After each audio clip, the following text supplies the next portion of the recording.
today I am going to present a development and origin of the drama in the major dramatist of Elizabeth Age.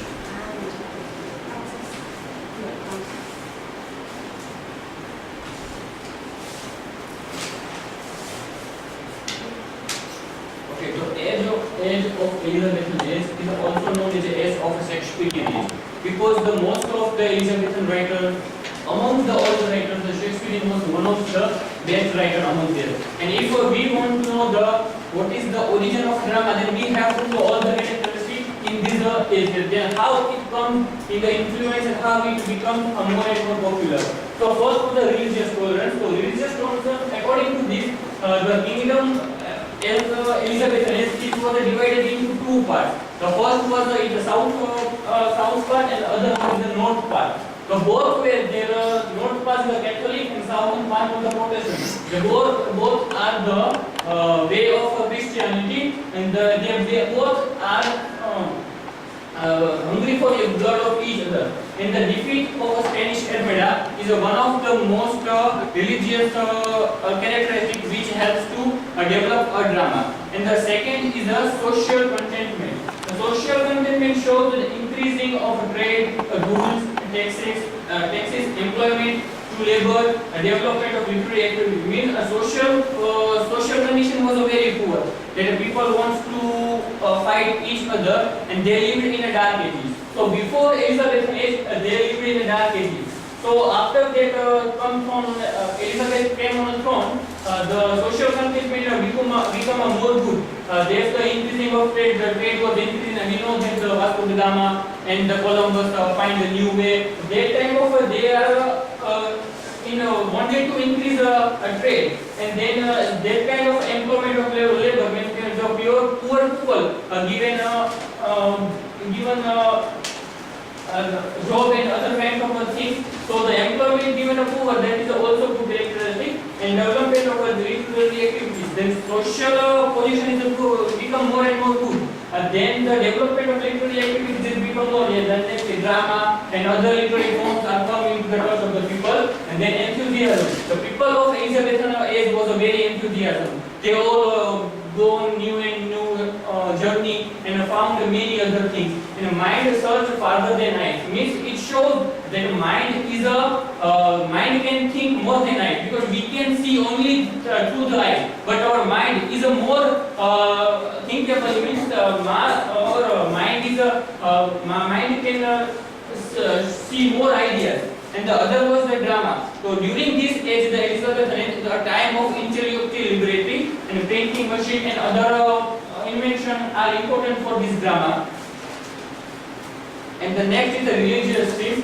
During the drama, first the theme was the religious theme. It's how drama comes into touch of the people. Means the deed, story, and drama. These three topics already there. Deed means there was a story of God, religious, all kind of, and then a story.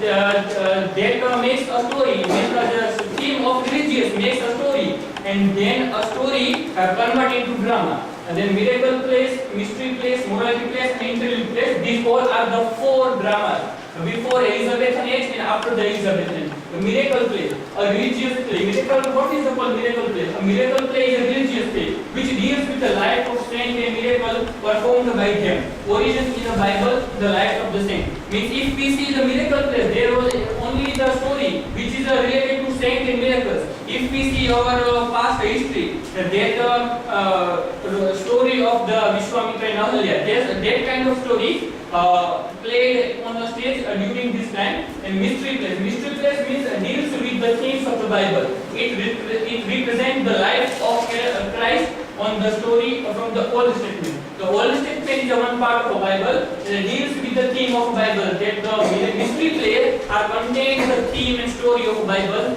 If we see our past history, there was a Mahabharata, Gita. This is our mystery plays. Means it represents our God and His story. So there was a theme of a mystery play which is connected to the priest, and then morality play. So what are the morality play? So if we see as the morality play, each contains life, death, goodness, love, greed, and repentance and another emotion. Means the morality play concerned with the moral issues. and how moral issues came in touch to people, and these are the good plays, and the morality plays are allegorical plays, and they present the stage of virtue and vice. It shows the life, death, repentance, goodness, love, greed, and other emotions of people. If we see in our history that there is a Panchatantra. Panchatantra is also story of life, death, goodness, love, and it also shows that how good beings and evil punished by God. So that kind of all plays were during the Renaissance time. Then there was an interlude play. Interlude play means it is a short play. When the big play are performed, people feeling bored. So interlude play were there to amuse, to entertain the people. If we see in the Dr. Faustus is also big play, and there is we saw a short story of a clown. The clown came and amuse, entertain the people. So there was the interlude play, which is generally only entertain the audience. Then the theatre of the Elizabethan. So during the age of Elizabeth, theatre was just like this. There here is a 3 or 4 story, and here is only on open theatre just like this. So if we see the how kind of a theatre in the Elizabethan age, we can see that there is only one stage. We can see it is only one stage. But before during the Elizabethan age, this stage was a 2-story. Here the players are playing, and below this there was a chance to changes and other kind of means. The players are get ready and then they come on the stage. So this kind of theatre were during the Elizabethan age. And the artistic period of the drama. This is the last and final period of the drama, and how drama came into the development. The final stage of a drama. This is the final stage. And it is different from the mystery and miracle plays. We know that everything starts with a good and a good purpose. So it is also the thing. The miracle play is represents the human life activity. Miracle play is a artistic period because is very important because it shows the human life. And the first comedy play, Ralph Roster by Nicholas Udall, is published and written in 1550, and the first tragedy play, Godot by Thomas Sackville and Thomas Norton, written in 1561 and performed on the stage in 1562. Then there are the major dramatists of Elizabethan like William Shakespeare, Christopher Marlowe, Ben Jonson, and George Eliot. You can see their works and what are the important works they have done. And there are the George T.D., Robert Greene, Thomas Lodge, Thomas Nash, and Thomas Steele, and John Webster and John Fletcher and Francis Newman. These all are the major dramatists of the Elizabethan age. I think you got my concept. Thank you very much.